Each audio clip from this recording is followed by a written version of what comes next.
大家好，歡迎到 Busby Channel。喺早幾集，我哋分享咗由90年代香港保育巴士嘅故事，到咗現今兩間巴士公司同埋私人保育巴士嘅情況，睇過白水箱到千禧巴士年代嘅風采。而巴士嘅退役，從來唔係香港巴士故事嘅結束㗎。唔少巴士喺功成身退之後，甚至乎橫越半個地球，去到英國故鄉，或者喺澳洲陽光底下安享晚年。呢巴士唔單止係一種交通工具，更加係香港城市發展嘅活見證。今集我又同大家睇下喺呢兩個國家裏邊保育咗嘅香港退役巴士，唔知道揾唔揾得翻你哋舊日嘅回憶呢？喺之前記得 like、subscribe 同埋 share， 撳埋個鐘掣，仲要用 Super Thanks 支持我。Riding the bus, my spirit feels so light. Ride on the bus and enjoy the journey of life. See smooth the window shining in the night. Ride on the bus and enjoy the journey of life.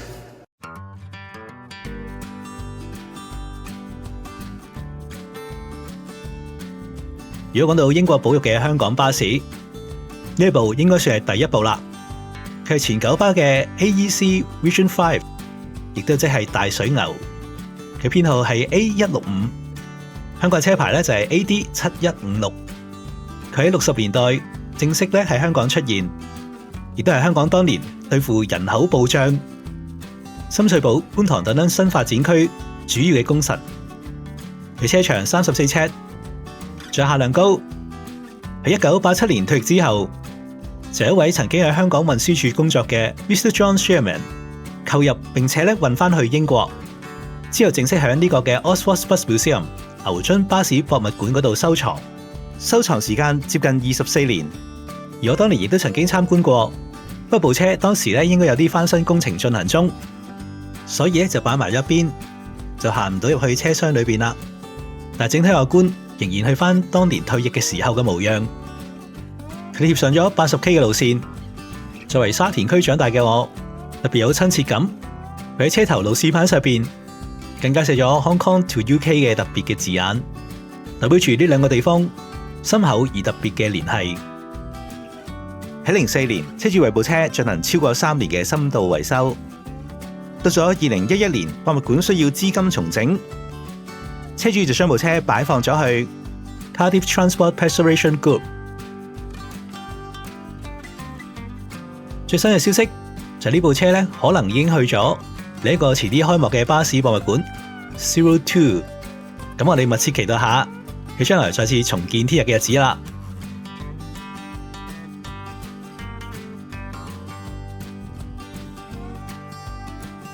第二部係中巴嘅勝利2型 LV36， 原本車牌 CH9399。呢款車可以話係香港最後嘅前置引擎巴士。佢良好嘅馬力同埋長行程嘅懸掛系統，當年深受香港巴士公司嘅歡迎。呢部車喺1998年中巴喪失專營權之後，亦都轉投到去新巴營運。隨後就由新巴捐贈咗俾 Scottish Vintage Bus Museum 蘇格蘭古董巴士博物館。經過多年嚟嘅良好保養，佢而家仍然係博物館裏邊經常出勤嘅接駁巴士。而喺呢個博物館裏邊，仲有另一部曾經屬於香港嘅巴士，佢都係來自中巴，佢係利蘭嘅短陣珍寶 SF31。佢哋之前喺新巴嗰度就披上咗15號嘅巴士廣告，而佢亦都帶住呢個巴士廣告車身嚟到蘇格蘭呢個博物館。不過暫時仍然未復修到去靚靚仔仔嘅狀況，可能大家仲要期待下啦。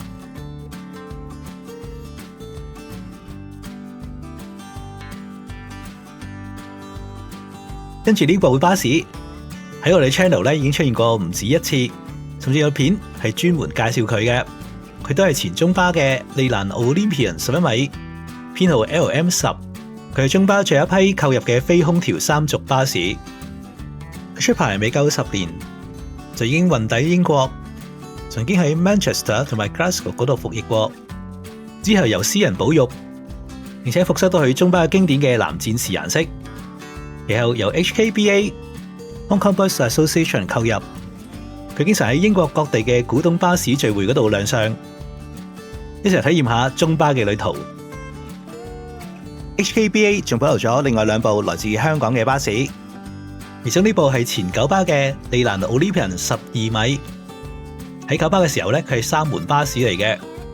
但係退役之後佢運翻嚟英國，佢就拆咗其中一道落車門，變成2門嘅巴士。佢出現過 Sheffield 作為校巴，又轉售咗俾蘇格蘭嘅巴士公司，並且成為咗同款巴士裏邊唯一保留咗原裝嘅引擎同埋波箱。佢19年年中退役之後，正式就加入咗 HKBA， 並且喺2020年初經過接近600公里嘅路程，成功抵達 HKBA 嘅總部。佢哋嘅負責人亦都帶俾我哋一啲好消息，因為呢款車已經超過40年嘅車齡，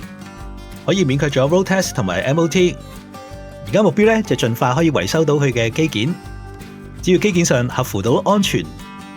佢就會向大家公布呢個復出嘅好消息啦。呢一部就係中巴嘅丹尼士禿鷹，編號 DA3， 亦都係中巴空調巴士嘅先頭部隊之一。佢喺香港退役之後，就運到嚟英國成為咗2手巴士。英國退役之後就交到俾 HKBA 嘅手上啦。目前呢部車仍然需要一啲零件上面嘅維修，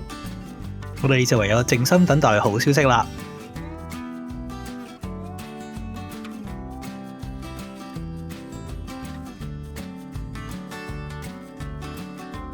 要講到喺英國保育嘅香港巴士，一定要提下呢位收藏家啦。Dave Rogers 對於香港嘅巴士情有獨鍾，目前旗下都有幾部嘅香港巴士保育咗啦。呢部前城巴嘅利蘭奧林比安12米，編號102，呢部係豪華客車版，配上 ECW 車身，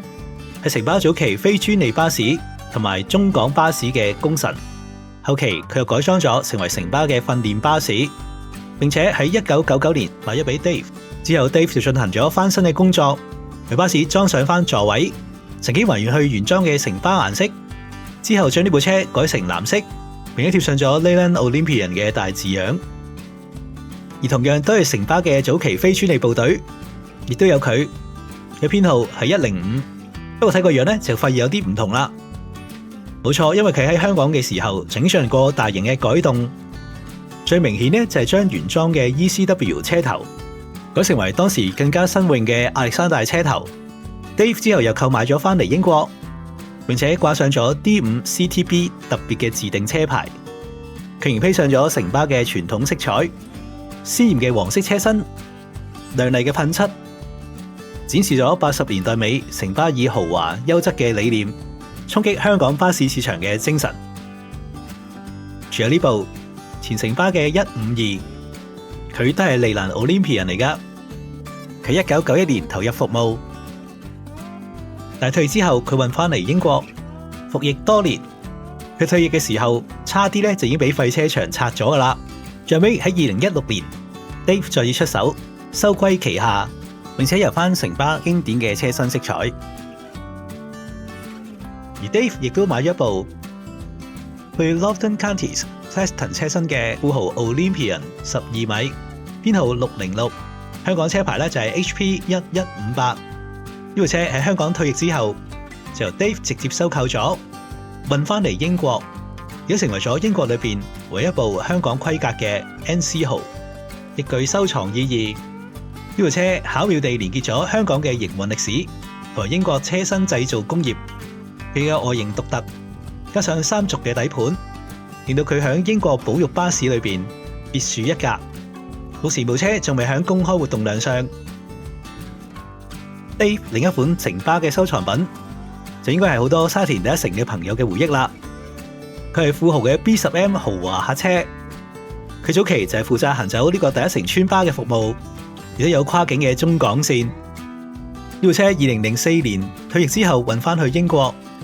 曾經喺蘇格蘭服役咗幾年，最後亦都落入咗 Dave 嘅手上，亦都係英國裏邊極之珍貴嘅香港旅遊巴收藏。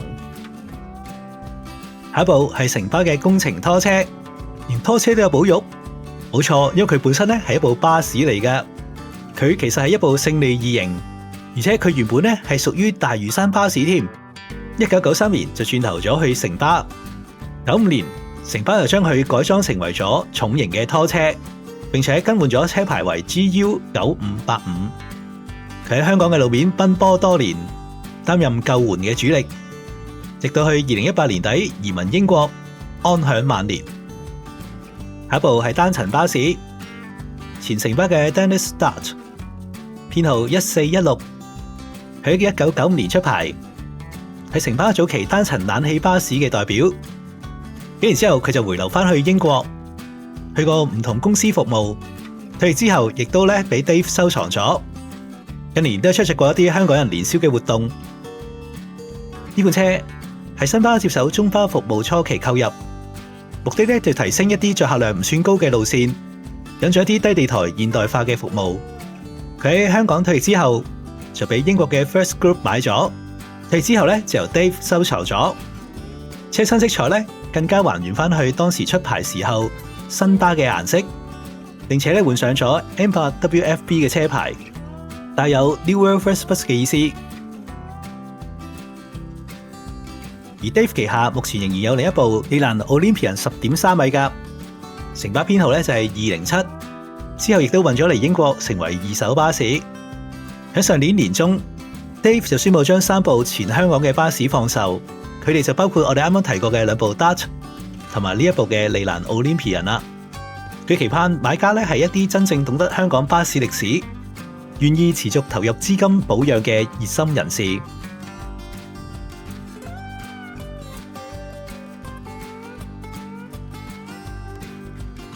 除咗英國嘅收藏家之外，亦都有香港移民過嚟嘅新朋友，將佢心愛嘅巴士帶到過嚟英國。呢部前九巴嘅 MCW Metro Bus 編號 S3M249，係早幾年正式移民過嚟英國，並且喺英國順利出牌。呢部車保留咗原本嘅九巴熱狗式、啡色嘅內籠、熱狗座位、車身標貼、告示等等，都仍然保留住，充滿住回憶嘅味道。喺英國呢個地方，聽住康明斯引擎嘅咆哮，就可以翻返去20幾年前呢款車行走將軍路或者馬鞍山路線嘅時候嘅回憶。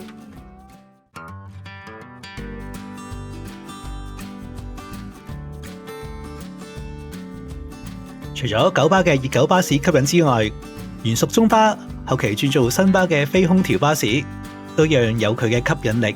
跟住呢部係丹尼士嘅禿鷹11米非空調巴士，佢編號係 DM17。退役之後就運咗嚟英國，目前由 Keith Dickinson 擁有。佢形容為夢想成真，狀態保持得非常之出色，以亮麗嘅新巴色彩重現大家眼前，並且同頭先啱啱嗰部 MCW 一齊合照，引嚟一陣轟動，亦都勾起唔少朋友嘅回憶。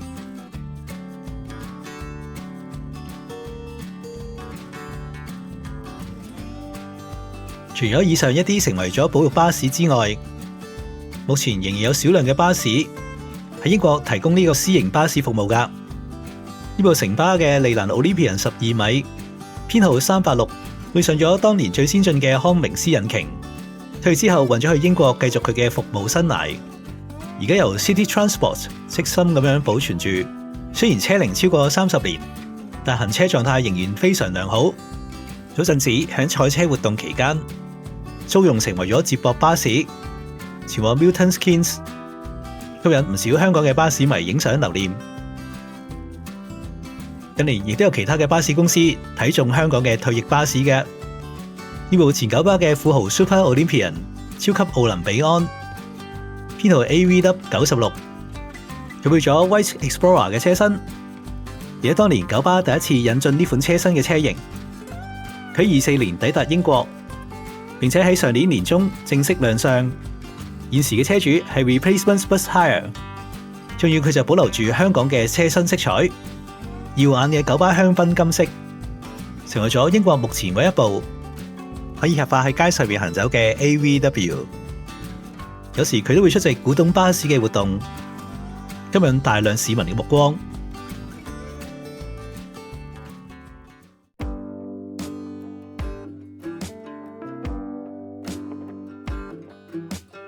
香港嘅退巴士除咗喺英國上邊大放異彩之外，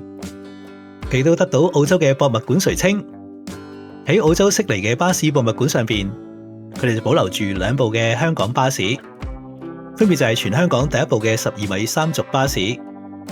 來自中巴嘅 MCW Super Metro Bus 12米，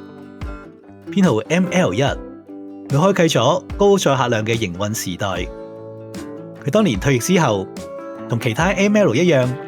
好快就被運到去澳洲悉尼，配合2000年嘅悉尼奧運會，提供接駁巴士服務。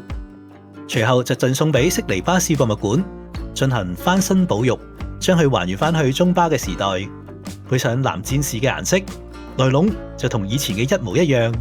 有大量嘅水塘位，行入去嘅感覺就好似時光倒流，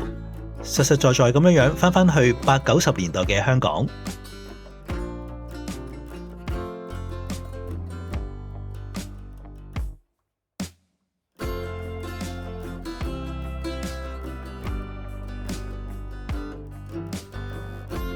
第2部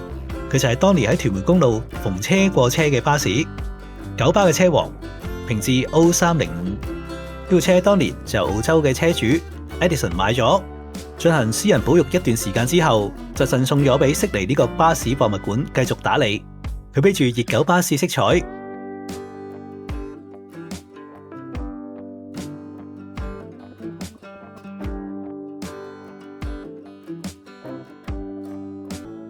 呢款車展示咗80年代香港積極咁樣喺世界各地尋求頂尖技術嘅視野。當時佢嘅巨大引擎聲、行車極具爆炸力，仍然為人津津樂道。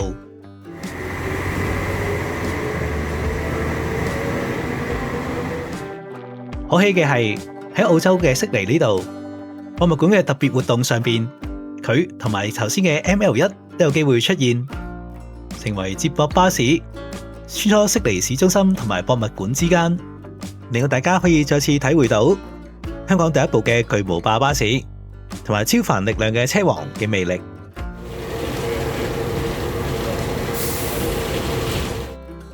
而每逢農曆新年期間，博物館都會舉辦呢個嘅香港巴士日，另一部屬於私人保育嘅巴士利蘭 Olympian 9.5 米 BL66。都會現身一齊合照㗎。呢部車短小精幹，曾經行走過多條唔同嘅巴士路線，相信大家應該都有機會搭過。佢退役之後，曾經就俾拆車場購入咗㗎，差啲就化為廢鐵。好彩當年就得到 Edison 出手收購。佢同埋平治巴士一樣，喺香港等候咗大概7年之後，喺2009年正式就運去澳洲。而近年呢部車已經係落入咗去移居澳洲嘅香港人手上，繼續接力保育㗎。呢3部咁有代表性嘅香港巴士，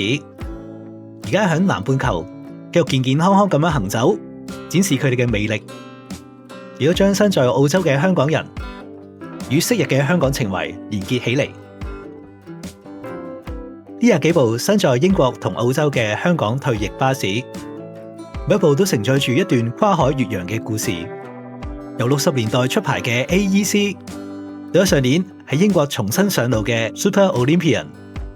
睇到呢啲承載住我哋回憶嘅舊巴士，喺唔同嘅地方再次以香港嘅色彩出現，可見香港嘅巴士歷史喺全世界嚟講都有住一個重要嘅地位。喺呢度感謝世界各地嘅守護者，透過呢啲巴士保育，將呢個香港嘅文化同埋歷史介紹俾全世界，希望呢啲屬於香港人嘅情懷可以喺香港本地或者全世界繼續咁樣發放異彩。事實上，香港仲有好多退役巴士分佈咗響全世界唔同角落，佢哋以新嘅用途保留咗落嚟，為咗大家將來去旅行嘅時候，可能有機會見翻我哋一啲老朋友㗎。